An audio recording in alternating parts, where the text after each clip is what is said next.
आदाब नाजरीन, आप सभी का इस्तकबाल है मुल्क की बात में। मैं हूं आपके साथ दिशा सागर। खबरें शुरू करने से पहले एक नजर सुर्खियों पर। फिलिस्तीनी अवाम नहीं चाहती हमास करे हथियार सरेंडर। गजा और वेस्ट बैंक की 70% से ज्यादा अवाम ने दिया हमास को सपोर्ट। हुकूमत बदलने के लिए साजिश था 2020 का दंगा, सुप्रीम कोर्ट में दिल्ली पुलिस ने किया दावा। महाराष्ट्र में वक्फ कानून के खिलाफ जेल भरो आंदोलन, 2000 अफराद ने सड़क पर उतरकर एहतजाज किया। अलीगढ़ में मंदिरों पर आई लव मोहम्मद सल्लल्लाहु अलैहि वसल्लम लिखने का मामला सुलझा, पुरानी दुश्मनी निकालने के लिए जानबूझकर रची गई थी साजिश। शिमला की संजौली मस्जिद कमेटी को बड़ा झटका, मस्जिद की 5 मंजिलें गिराने का हुक्म, कोर्ट से नहीं मिली राहत। मरकजी वजीर किरण रिजिजू का दिखा उर्दू प्यार, जामिया से दिया जमहूरियत और समाजी हमाहंगी का पैगाम। ममता कुलकर्णी का बड़ा बयान, दाऊद इब्राहिम ने नहीं किया कोई ब्लास्ट। लालटेन युग वाले बिहार को नहीं दे पाएंगे बिजली, पीएम मोदी ने मुजफ्फरपुर में आरजेडी पर कसा तंज। घुसपैठ मामले में ओवैसी का बीजेपी पर जोरदार हमला, बांग्लादेश ने जिसे उखाड़ फेंका वो घुसपैठी दिल्ली में बैठी है। तमिलनाडु में सियासी दलों के साथ एसआईआर को लेकर मीटिंग, चीफ इलेक्शन ऑफिसर ने की मीटिंग। योगी ने ओसामा शाहब के बारे में दिया बड़ा बयान, ओसामा शाहब की बराबरी ओसामा बिन लादेन से की। वर्क परमिट खुद ब खुद रिन्यूअल की सहूलियत खत्म, ट्रंप ने दिया एक और झटका, भारतीय होंगे मुतासिर। गजा के कंट्रोल और हथियार सरेंडर को लेकर हमास पर अमेरिका इजराइल के बाद अब अरब मीडिएटर्स भी जबरदस्त प्रेशर बना रहे हैं। इस बीच हाल ही में हुए एक सर्वे में पाया गया कि गजा और वेस्ट बैंक की फिलिस्तीनी अवाम नहीं चाहती कि हमास रेजिस्टेंस ग्रुप अपने हथियार सरेंडर करे।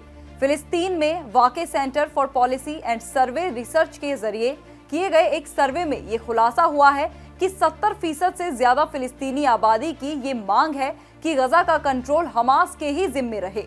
सबसे ज्यादा हैरानी की बात यह है कि इस पोल ने ट्रंप के पीस प्लान की हवा निकाल दी है। पोल के मुताबिक अवाम ये मानती है कि ट्रंप का प्लान जंग मजीद रोक पाने में नाकाम होगा।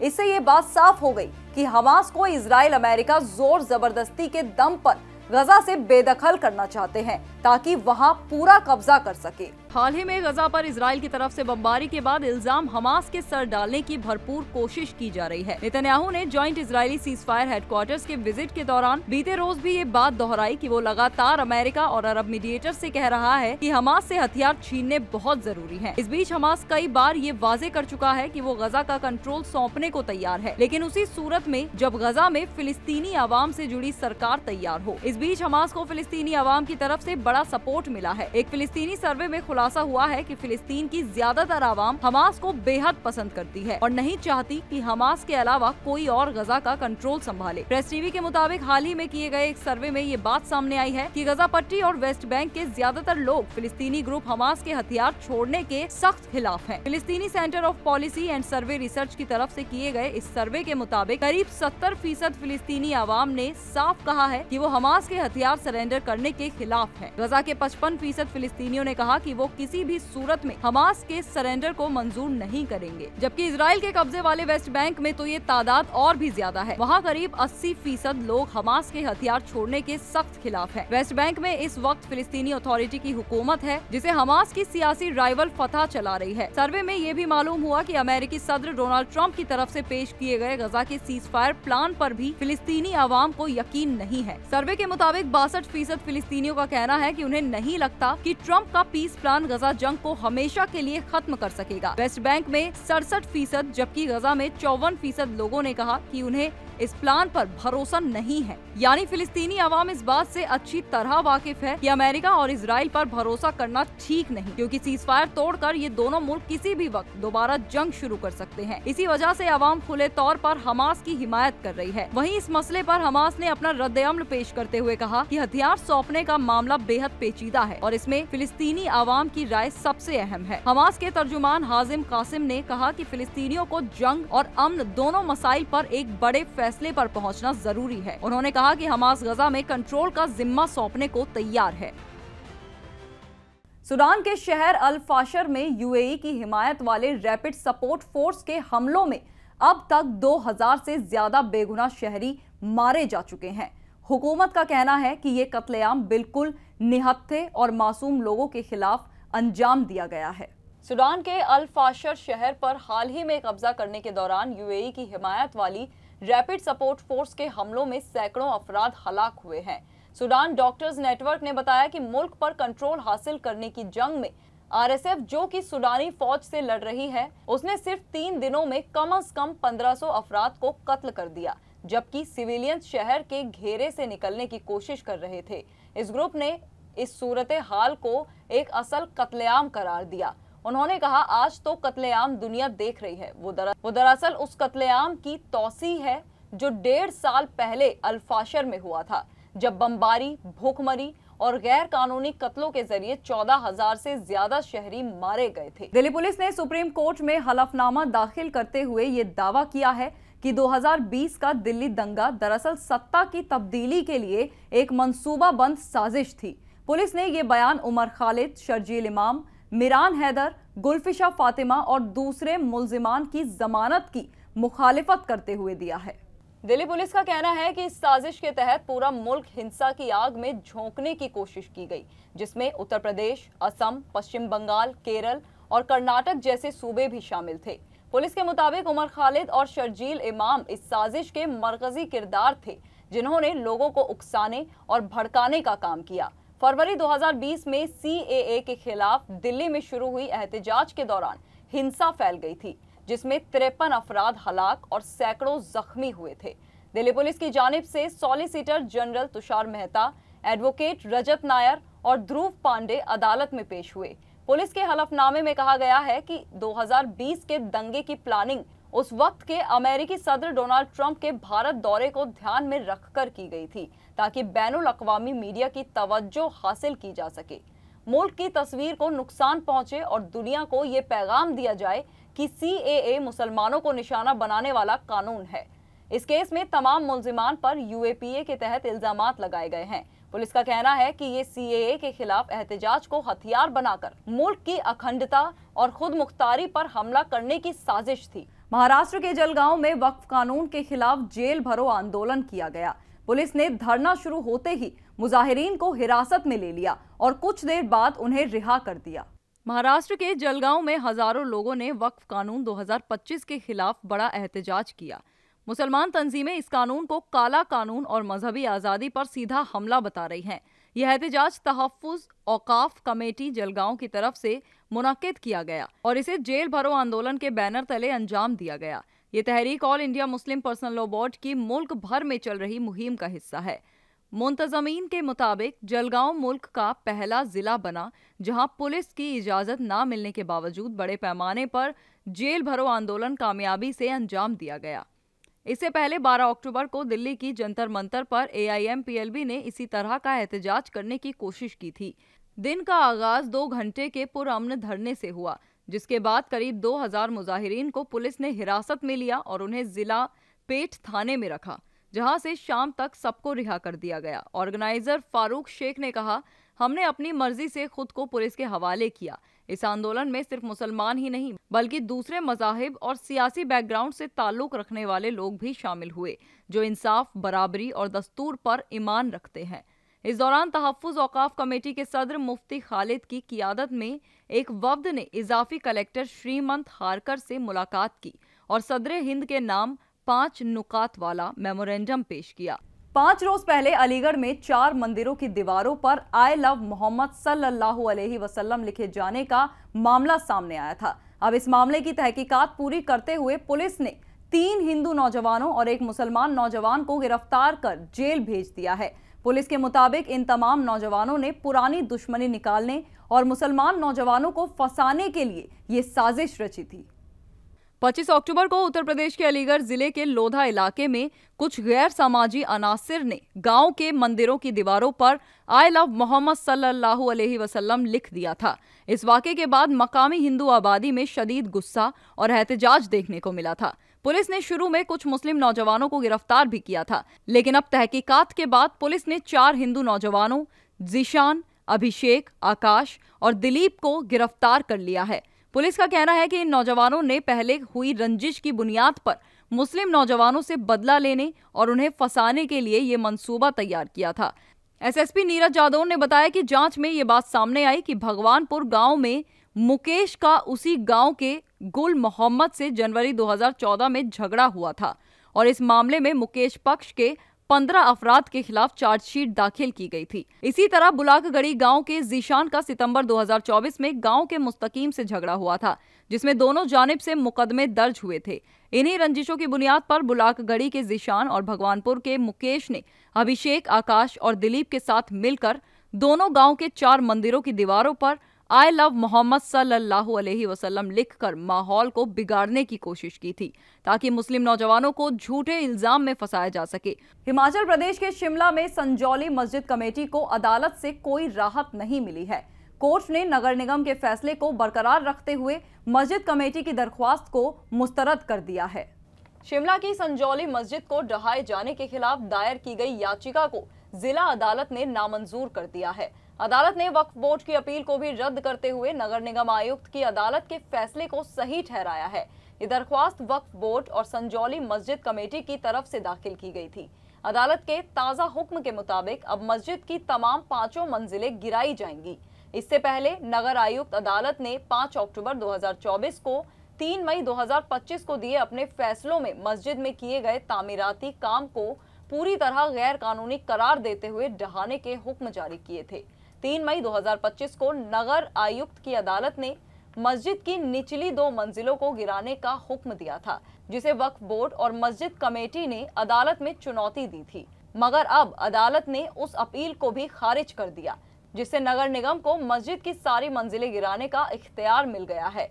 ताहम संजौली मस्जिद कमेटी ने कहा है कि वो जिला अदालत के इस फैसले को हाईकोर्ट में चुनौती देगी। ये जानकारी मस्जिद कमेटी के सदर मोहम्मद लतीफ ने दी। जामिया मिलिया इस्लामिया के 105वें यौम तासीस के मौके पर मरकजी वजीर अक़लियत किरण रिजिजू ने मुल्क में जामिया की इज्तिमाई, सकाफती और तालीमी अहमियत पर बात करते हुए जमहूरी निज़ाम को मजबूत करने का पैगाम दिया। इस मौके पर उन्होंने उर्दू को दुनिया की सबसे खूबसूरत जबान करार दिया। जामिया मिलिया इस्लामिया आज अपने 105वें यौम तासीस का जश्न मना रही है। यौम तासीस के मौके पर किरण रिजिजू ने कहा कि जामिया का शियार हमारे मुल्क की बुनियादी कीमतों का आईना है। उन्होंने जमहूरियत में आज़ाद बहस और खुली राय की अहमियत पर जोर देते हुए कहा कि हमारे मुल्क के जमहूरी निज़ाम में हर शख्स को अपने अफकार का इजहार करने की पूरी आज़ादी है और ये तब तक नाकाबिले एतराज़ है जब तक कि इससे मुल्क के हुकूक या सलामती को नुकसान न पहुंचे। रिजिजू ने कहा कि आज जामिया से ये ताकतवर पैगाम जाना चाहिए कि हमारा मुल्क और हमारा समाज जमहूरी तौर पर कितना मजबूत और समृद्ध है। उन्होंने समाजी इत्तेहाद और हम आहंगी पर बात करते हुए कहा कि कौमी यकजहती हमारी मुश्तरका जिम्मेदारी है। उन्होंने उर्दू ज़बान की तारीफ में कहा, उर्दू से ज़्यादा खूबसूरत ज़बान पूरी दुनिया में नहीं है। आज यहाँ आकर मुझे महसूस हुआ कि उर्दू ना पढ़ना मेरी कमज़ोरी है। इस मौके पर उन्होंने जामिया की तरक्याती कोशिशों की तारीफ करते हुए कहा कि वो हर मुमकिन ताउन देने के लिए तैयार हैं।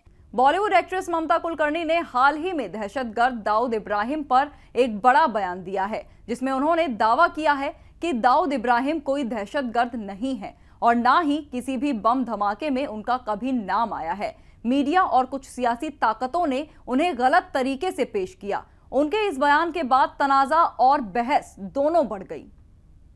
बॉलीवुड एक्टर ममता कुलकर्णी आए दिन किसी न किसी वजह से सुर्खियों में रहती हैं। दरअसल आज गोरखपुर में एक प्रेस कॉन्फ्रेंस के दौरान बॉलीवुड एक्टर ममता कुलकर्णी का काफी चौंका देने वाला बयान सामने आया है। उन्होंने अंडरवर्ल्ड डॉन दाऊद इब्राहिम का नाम लेते हुए कहा कि वो दहशतगर्द नहीं है। बम धमाके जैसी किसी भी साजिश में उसका नाम कभी नहीं आया। ममता कुलकर्णी ने आगे कहा कि मीडिया और कुछ सियासी ताकतों ने सालों से दाऊद को गलत तरीके से पेश किया है। उनके मुताबिक अगर किसी पर किसी तरह का इल्जाम है तो उन्हें सबूतों की बुनियाद पर साबित किया जाना चाहिए, ना कि प्रचार प्रसार से किसी को मुल्जिम मान लिया जाना चाहिए। उनके इस बयान के बाद सियासी और सामाजिक हलकों में हलचल मच गई। कई तंजीमों ने इस टिप्पणी को मुतनाज़ा और इश्तिगाल अंगेज बताया है। बिहार इंतखाबात से ठीक पहले वजीर आजम नरेंद्र मोदी ने मुजफ्फरपुर में आरजेडी पर सख्त निशाना साधते हुए कहा कि जंगल राज के दिनों में बिहार में रोजाना जुर्म की वारदातें होती थी और आरजेडी के दौरे हुकूमत में तकरीबन 35 से 40 हजार अपहरण हुए थे। वजीर आजम नरेंद्र मोदी ने आज बिहार असेंबली इंतखाबात से पहले कांग्रेस और आरजेडी दोनों पर हमला बोलते हुए कहा कि लालटेन के दौर के लोग बिहार को रोशनी नहीं दे सकते। उन्होंने लालू यादव के हुकूमत के जमाने को जंगल राज करार दिया। मोदी ने कहा कि एक वक्त था जब बिहार में सिर्फ 40,000 रुपए के लिए भी इंसान का अपहरण हो जाता था। उन्होंने आगे कहा कि बिहार का शान बढ़ाना, इसकी मीठी बोली और शानदार तहजीब को दुनिया के कोने कोने तक पहुंचाना और बिहार की तरक्की को यकीनी बनाना, यही एनडीए और भाजपा की सबसे बड़ी तरजीह है। उत्तर प्रदेश के वजीर आला योगी आदित्यनाथ बिहार पहुंचे थे, जहां उन्होंने बीजेपी के हक में वोट देने की अपील करते हुए ओसामा शाह पर जमकर हमला बोला है। शहाबुद्दीन के बेटे और रघुनाथपुर असेंबली सीट से राजद कैंडिडेट ओसामा की तुलना दहशतगर्द ओसामा बिन लादेन से की है। इसको लेकर हंगामा बरपा हो गया है। बिहार असेंबली इंतखाब 2025 के लिए पहले मरहले की वोटिंग 6 नवंबर को होनी है। जैसे जैसे वोटिंग का दिन नजदीक आ रहा है, रियासत में सियासी तापमान बढ़ता जा रहा है। एनडीए गठबंधन 5वीं बार हुकूमत बनाने की कोशिश कर रहा है, जबकि महागठबंधन रियासत से हुक्मरान पार्टी को हटाने की पूरी कोशिश कर रहा है। इसी दरमियान एक दूसरे पर इल्जाम का दौर जारी है। बीजेपी सिवान के साबिक एमपी मोहम्मद शहाबुद्दीन और उनके खानदान पर जमकर हमला बोल रही है। हाल में ही मरकजी वजीर दाखिला अमित शाह ने मोहम्मद शहाबुद्दीन और उनके बेटे ओसामा शाह पर जमकर हमला बोला था और कहा था कि किसी भी सूरत में शहाबुद्दीन के बेटे ओसामा को नहीं जीतने देना है। आज सिवान में उत्तर प्रदेश के वजीर आला योगी आदित्यनाथ पहुंचे थे, जहां उन्होंने बीजेपी के हक में वोट करने की अपील करते हुए ओसामा शाह पर जमकर हमला बोला है। रघुनाथपुर से राजद के कैंडिडेट ओसामा शाह पर निशाना लगाते हुए योगी आदित्यनाथ ने कहा, राजद ने यहां से जो कैंडिडेट दिया है वो अपनी खानदानी मुजरिमाना पसे मंजर के लिए पूरे मुल्क में कुख्यात रहा है। नाम भी देखिए, जैसे नाम वैसे काम। वजीर आला योगी के इस बयान के बाद बिहार में बवाल मच गया है। पत्रकार शम्स अजीज ने कहा कि वजीर आला योगी ने शहाबुद्दीन के बेटे ओसामा की तुलना आतंकी ओसामा बिन लादेन से की है। उन्हें मुल्क कभी माफ नहीं करेगा। एआईएमआईएम के सरबराह असदुद्दीन ओवैसी ने बीजेपी पर घुसपैठियों के मसले पर सख्त तनकीद की है। ओवैसी ने कहा कि वो घुसपैठी दिल्ली में बैठी है, जिसे बांग्लादेश की आवाम ने उखाड़ कर फेंक दिया था। एआईएमआईएम चीफ असदुद्दीन ओवैसी ने घुसपैठियों को लेकर बीजेपी पर जोरदार हमला बोला है। ओवैसी ने कहा, दिल्ली में बैठी उस घुसपैठी को निकालो मोदी जी। बिहार में कोई घुसपैठियां नहीं है, अगर है तो अमित शाह क्या कर रहे हैं। उन्होंने तंज कसते हुए कहा कि अमित शाह कहते हैं कि मुल्क में घुसपैठिए हैं। चुनाव आयोग ने तहकीकात कराई तो बिहार में सिर्फ 2 घुसपैठिए निकले। ओवैसी ने आगे कहा, अमित शाह और मोदी साहब, हम आपसे कह रहे हैं कि घुसपैठी दिल्ली में बैठी है, जिसे बांग्लादेश की आवाम ने उखाड़ फेंका। उसी को आपने मेरी बहन कहकर दिल्ली बुला लिया। उस घुसपैठी को निकालो मोदी जी। उन्होंने कहा कि बिहार में कोई घुसपैठियां नहीं है, अगर है तो अमित शाह क्या कर रहे हैं। चीफ इलेक्टोरल ऑफिसर अर्चना पटनायक ने तमिलनाडु के तस्लीम शुदा सियासी पार्टियों के साथ वोटर लिस्ट में जामे नजरे सानी के सिलसिले में बातचीत की। इसमें शरीक होने वाली कई सियासी जमातों के नुमाइंदे ने अपनी राय दर्ज कराई। बिहार असेंबली इंतखाब से पहले वोटर लिस्ट का एक खुसूसी जामे नजरेसानी एसआईआर मुहिम चलाया गया था। इल्जाम लगाया गया था कि लगभग 65 लाख वोटरों के नाम गायब होने और पलायन जैसी वजहों से वोटर लिस्ट से हटा दिए गए थे। अपोजिशन पार्टियों ने इसकी सख्त मुखालफत की थी। भारत के इलेक्शन कमिश्नर ज्ञानेश कुमार ने हाल ही में ऐलान किया था कि बिहार के बाद तमिलनाडु समेत 12 रियासतों और मरकज के जेरे इंतजाम रियासतों में वोटर लिस्ट का खुसूसी नजरेसानी जायजा लिया जाएगा। चूंकि तमिलनाडु और केरल ने इस ऐलान की मुखालफत की है, इसलिए कल चीफ इलेक्शन कमीशन ऑफिसर अर्चना पटनायक की सरबराही में चेन्नई सचिवालय में तमिलनाडु के तस्लीम शुदा सियासी पार्टियों के साथ एक बैठक की गई। बातचीत के बाद इलेक्शन कमीशन ऑफिसर अर्चना पटनायक ने एक बयान जारी किया। इसमें कहा गया, इलेक्शन कमीशन ने तमिलनाडु समेत 12 रियासतों और मरकजी हुकूमत के जेरे असर रियासतों में एसआईआर का ऐलान किया है। दिवाली के बाद दिल्ली एनसीआर की हवा में जहर घुला हुआ है। राजधानी के कई इलाकों में AQI 400 के पार दर्ज किया गया। लगातार 17वें दिन दिल्ली वासी बेहद खराब हवा में सांस लेने को मजबूर हो गए हैं। मरकजी आलूदगी कंट्रोल बोर्ड CPCB के मुताबिक आनंद विहार में AQI 409, वजीरपुर में 394, अशोक विहार में 385, ITO पर 365, जबकि ITI एयरपोर्ट पर 316 दर्ज किया गया। हालांकि हवा की हालत में मामूली बदलाव और रफ्तार में कमी से एयर क्वालिटी में थोड़ा सुधार दर्ज किया गया है, लेकिन राहत इतनी नहीं कि सांसें सहज हो जाएं। माहिरीन के मुताबिक हवा की रफ्तार 8 किलोमीटर की घंटे से कम होने पर आलूदगी के पार्टिकल ऊपर नहीं उड़ पाते, जिससे स्मोक की मोटी परत बन जाती है। अमेरिका ने माइग्रेंट्स के लिए वर्क परमिट के खुद ब खुद रिन्यूअल की सहूलियत को खत्म कर दिया है। इससे भारतीय पेशावरों को नुकसान हो सकता है। रोजगार की इजाजत के दस्तावेजों को रिन्यूअल कराने की दरख्वास्त करने वाले माइग्रेंट्स को अब खुद ब खुद एक्सटेंशन नहीं मिलेगा। अमेरिकी सरकार ने माइग्रेंट्स पेशावरों के रोजगार की इजाजत के दस्तावेजों की मुद्दत को खुद ब खुद बढ़ाने से इनकार कर दिया है। इस कदम से हजारों गैर मुल्की मुलाजिमीन, खासकर भारतीयों पर असर पड़ने के इम्कान हैं, जिनकी तादाद सबसे ज्यादा है। अमेरिकी होमलैंड सिक्योरिटी ने कहा, जो गैर मुल्की 30 अक्टूबर 2025 को या उसके बाद अपने दस्तावेजों के रिन्यूअल के लिए दरख्वास्त करेंगे, उन्हें अब अपने आप एक्सटेंशन नहीं मिलेगा। 30 अक्टूबर से पहले दरख्वास्त करने वाले पर कोई असर नहीं पड़ेगा। अमेरिकी सदर डोनाल्ड ट्रंप ने करीब 6 सालों के बाद चीन के सदर शी जिनपिंग से मुलाकात की। इन दोनों की मीटिंग के बाद टैरिफ का मसला सुलझ सकता है। अमेरिकी सदर डोनाल्ड ट्रंप और चीन के राष्ट्रपति शी जिनपिंग की आखिरकार मुलाकात हो ही गई। ट्रंप और जिनपिंग साउथ कोरिया के शहर बुसान में मिले। ये दोनों आखिरी बार 2019 में मिले थे और अब 6 सालों बाद मीटिंग हुई है। ट्रंप ने कहा, चीन के बहुत ही खास और काबिले एहतराम शख्स के साथ हमारी बातचीत होने वाली है। मुझे लगता है कि पहले भी कई बातों पर हमारा इत्तेफाक हो चुका है और अभी कुछ और मुद्दों पर समझौता हो जाएगा। सदर शी जिनपिंग एक अजीम मुल्क के अजीम लीडर हैं और मेरा मानना है कि हमारे बीच लंबे वक्त तक अच्छे रिश्ते बने रहेंगे। नाज़रीन, मुल्क की बात में आज के लिए बस इतना ही। मुझे दीजिए इजाजत। आदाब।